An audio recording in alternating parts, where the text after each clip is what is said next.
And we're live.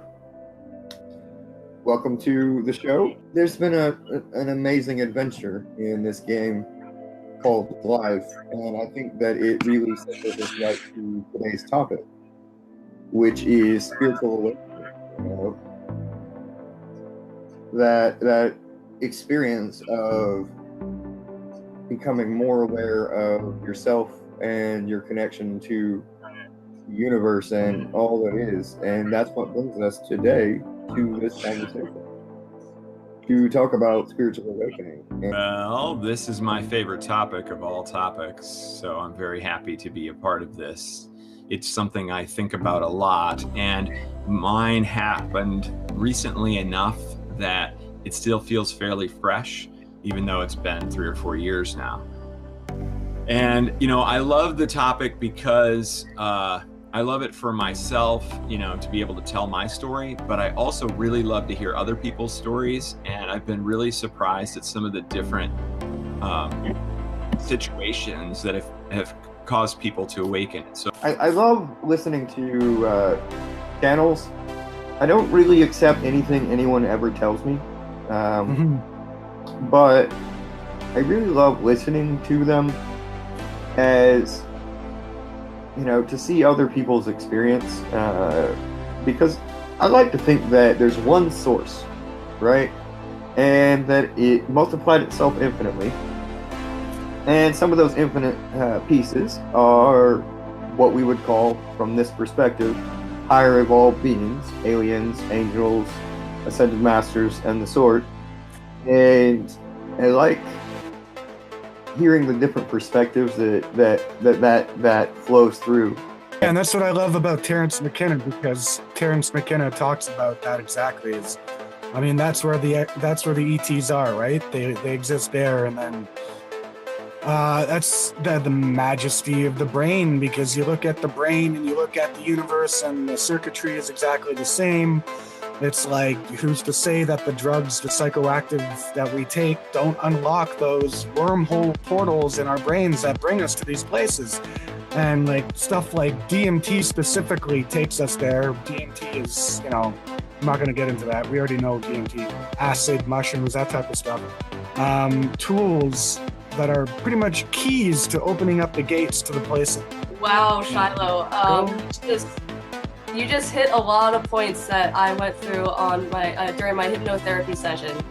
Just right there, a lot of stuff about drugs and how they're portals. You could they're used to. It's kind of like a Kickstarter in a way. At least it was for me, for my spirituality. I was called to do these drugs, by my guides. That they had to kind of kick me in and dive in with me. And it was just very, very powerful. But we don't need those drugs. We could just do it with our own bodies. We don't need that sort of thing. That was a big part of my learning experience, was that you don't need these. You really don't. But this is what you can do. it was all plant medicine. So in my case, I was, as I've said before, I was just surviving in this society in the way that I was supposed to, that I was making money for myself. I was believing in science over any spirituality whatsoever, and thought that all spirituality was hogwash, that the astrology is crazy talk, and talking to people after they're dead is impossible, and when we die we just turn into mud in the ground, and we just cease to exist. And I was so convinced of this that it defined my reality. And I love to talk to people about their religious beliefs, though. I always thought that was interesting, but at the same time, it was interesting so that I could try to convince them that they were wrong. It's like, hey, guess what? You're crazy. So anyways, we're all crazy. So ultimately, I had my first kind of plant medicine-like experience, and and it kind of opened my mind. And then I had another plant medicine experience that really opened my mind, and then probably one or two more that just finished the job. And so then it was just I was just balls to the wall with, let's figure out this new world. I'm a child in this new world now. For 40 years, I existed in the way that I just described myself existing. And then all of a sudden, all the possibilities were there. And I love exploring and understanding the world that I'm in and learning about it. So I really dove in and got excited about this new possibility. And so it was truly like a rebirth. And I ultimately think that a lot of people's experiences, kind of linking together in that way, in the sense that, we're all kind of growing up in this world, and we go through this life, sticking to the mainstream paradigm, and that's just, eat, sleep, work, repeat, all that, and it's drilled into you, like you said, Kev, to be atheist, to be scientific. Anything that's spiritual is crazy talk, and just, don't go near that stuff, or just ridicule those people and all that sort of thing. And then something happens, some kind of experience happens, and it's either, can be plant medicine, can be a near-death experience, can be just surrounding yourself with people who are of that spiritual mindset, who slowly pry away your guard. For me personally, it was plant-based medicine as well. However, it was a much more abrupt, I feel. I know yours, Kev, was over a few sessions. I think mine was just like that, compacted into one session, and it was a vast, I think like I said, I think I said this in another talk, it was about 25 or more grams of the highest concentration psilocybin mushrooms we could buy out of Amsterdam. And that was enhanced by dark chocolate and marijuana, both enhancing effects to, on top of that already ridiculous amount, which we didn't do any research about. We just went to the Rastafarian man in the shop and we're like, yeah, give us everything you got. So it was a bit of a wild ride for me, and it's been the best and worst thing I've ever done. What do you think the value is on the spiritual awakening journey in our pain, in our traumas? I think it's highly important. I think it's the thing, because if you think about yours, obviously lots and lots of pain, and then if you think about doing plant medicine, they're not all happy times. There are certain keys that open up different gates. I go through so many when I do meditation, and for so many years, up until just last year, I never thought I could meditate because I've had tinnitus since I was like 5 or 6 from ear damage. So I wake up and I go to bed with a loud ringing in my ear. And when I was 12, it almost drove me to suicide because it just wouldn't go away. And I'm a 12-year-old kid, and we didn't have iPods or anything back then to listen to. It was Walkmans, and they were shit. But so I used that as an excuse to not meditate. I'm like, oh no, there's no way I could do that. I'm hyperactive. I'm ADHD. I'm everything a doctor tells me I am in this realm, so I can't meditate. And then last year I started the meditations in the bath with the 432 hertz and the lavender and the blah and blah. And I have gone so much further in meditation than I have ever with any psychoactive drug I've ever done. I have done a lot of psychoactive drugs, and I've gone to a lot of places on those drugs. Amen, brother. You can find lessons in it, and that you'll look back on it and say, as difficult as that was, I'm very glad that it happened, because I like myself better, because I love myself now in a different way, in a better way. And so if it were just all positive and rosy, then I don't think we would get a lot of those things. I don't think we would get a lot of that self-love. We would just we would almost forget about it, which is interesting.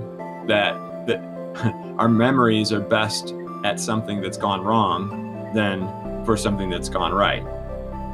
And you don't necessarily apply lessons to something that's gone right. Well, I did it right. It all worked out great. Like, there's no lessons in that. I'm good. I'm still good. Yeah. So I think there is a huge value of painful experience. And as much as we don't want it, we run away screaming. And if you didn't have pain, you wouldn't know how good you get it. And vice versa, if you don't get it good, then you don't really know what pain is. You can't have a concept of one without the other. And I believe strongly that the more severe the pain you experience, the greater, the gold is going to be, the greater the other side, the spectrum you're going to get thrown to. And everything is just oscillation, wavelengths, vibration, and we're going up and down like this. So, maybe it's you have a very, very low point and a very long, drawn out sweep, but you're going to reap your rewards at the end when you go back up. And this whole thing about karma being mixed into it as well. Because we can choose once we get the spiritual awakening. When the spiritual awakening happens, you get to the point where you see the weight of your actions and the subconscious things that are happening a lot around you, the spiritual aspects of how they operate. Then you get to kind of help yourself balance out what's happening. And then this is what the Buddha called the middle way. If you constantly search for a good time, and you're looking to feel good and get the best out of life all the time, you're going to crash. You're going to have the opposite come to you, because you need to operate around the middle line. You're trying to go up forever. You can't do it. It takes more concentration, more power, and more compression to get even higher. Eventually you can't handle it, and you have to come back down, and you have to learn the lessons that give you the bounce to go higher. And I have a little tiny example that I love to tell, and hopefully I haven't already told you guys. So, the word news, you see it all the time. We're going to watch the news. You're totally used to it. Don't even think anything of it. But really, the word news, the root form is new, right? And it's just a plural form of that. There's a whole bunch of news. There's a new over here, and there's a new over there, and there's a new over there, and we're gonna put it all together, and we got a whole bunch of news. I never thought of that before. That's a huge epiphany for me. And that would radicalize your way of thinking, right? And then something as small and as kind of clear as day, or not clear as day, but it's you see it all the time. Right. Suddenly triggers off that domino effect, and you start to question, is everything what I thought it was? Right. Yeah. The news. Oh, so that was just wow. Imagine what the news was like before. How did that come to be? Somebody said, hey, you got anything new? Oh, I got a bunch of things that are new. Hell, I got news. What was that moment, right? I really want to imagine that. 4 times a year, every year, at the solstices and equinoxes, we would stay awake for about 5 to 7 days and do copious amounts of drugs, because we wanted to be creative and we wanted to lose our minds and make stuff and whatever. And we would listen to Tool and pretty much anything Maynard did, and or 9 Inch Nails especially. We would put films to those specific bands, because the layers and the layers and the layers of magic that are in each of their songs, it takes us somewhere. If you listen to Tool, chances are you're going to be a very spiritual person. And I stayed away from hippie music that whole time, because I'm like, oh man, Tool takes me there. I can go there with Tool and cocaine and yeah. And man, That's what it agree. So I was right and I was wrong, because just without doing drugs, the lights off, 432 hertz playing on my phone inside a pot so that the sound gets loud, with the lavender burning in the bath, is just I've made more sense of my experiences like that, doing that, than I ever have listening to 10,000 Days on a whole bunch of ecstasy and acid. And then I spent the whole evening just going, oh my gosh, everything's gonna be okay. Everything's gonna be okay. Guys, everything's gonna be okay. And they're just like, yeah, okay, yeah, sure. No, really, like, you don't understand. Everything's gonna be okay. All this stuff that I'm worried about is gonna be fine. These crazy, I guess that's kind of touching back on the topic of the spiritual awakening. These little moments, you know, could be such a brief moment, but has carries a big weight, you know, carries a massive realization within it, and they can just be so unexpected, and they can come at any time. You just brought up kind of something that our topic today, right, is enlightenment and the how we got there in the first place. And then I realized, what is enlightenment? Because the other thing I like that you were just saying is, they might not get enlightenment, but they would be enlightened in some way or in some form. So it's like, what does enlightenment mean? And of course it said, enlightenment, becoming the state of enlightened. Okay, now I got to look that up. Enlightened, having or showing a rational, modern, and well-informed outlook. All those are interesting. Rational, modern, that's weird, and well-informed. Okay, sure. So I just thought that was interesting, because that is not, we use it, but we drop the word spiritually in front of enlightened.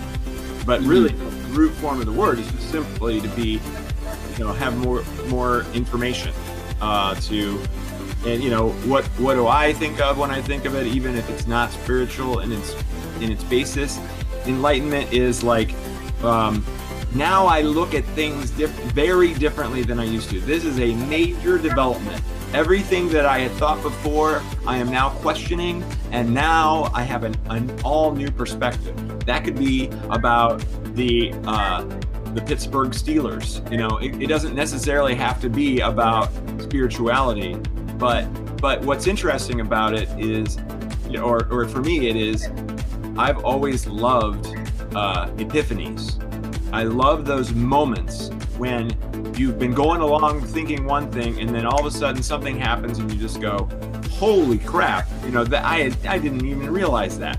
That's why I don't define enlightenment as, I liked that definition, the being well informed. I think that the best way to be well informed is to listen to the connection we have within and follow that, because it's the only thing we ever have to live with. That's why I define enlightenment as a state of mind that anyone can slip into. And the more time you do it, the easier it is to slip back into and to stay in it. When I've been working with people that are interested in ayahuasca, I'm on a couple of Facebook groups, and it's been really fascinating to watch people post about it and say, oh my gosh, I'm going to do it, and I'm scared, and I'm worried, and I'm nervous, and blah, blah, blah, all these things. And I really enjoy getting those, because I get to respond to them, and I say the problem that the thing that you're doing wrong right now is that you're looking at this and you're hoping for a good trip. And when you look for a good trip, that means you're just looking for a good time. And if you just want a good time, then go ahead and drink some alcohol or something like that. But if you want to have a beneficial trip, then you expose yourself to the possibility that your primitive human mind has no idea what that might look like. But the spirit that you're bringing into you to teach you, they know exactly what that looks like, and to give yourself to them for that experience, and trust them that they will never give you something that you cannot handle, and love them and say, I'm ready, give it to me, no matter how painful or how joyous and beautiful it is at the time, because in the end, I will look back on this and I will see that, thank goodness that happened. I learned so much about myself. Yes, it was painful. Yes, I was crying. Yes, I was introduced to demons and I had to face those fears. Yes, I was introduced to all these horrible things, but I'm so glad that I did, because I'm a much better person as a result of it. But yeah, that's awesome, my brother. That's really cool. And I'm actually really happy that you do things like this kind of chat, this live chat, this sort of thing. With that, namaste, everyone, and thank you for being here. All right. Thanks for having us, Josh. Bye, guys. Okay, bye-bye.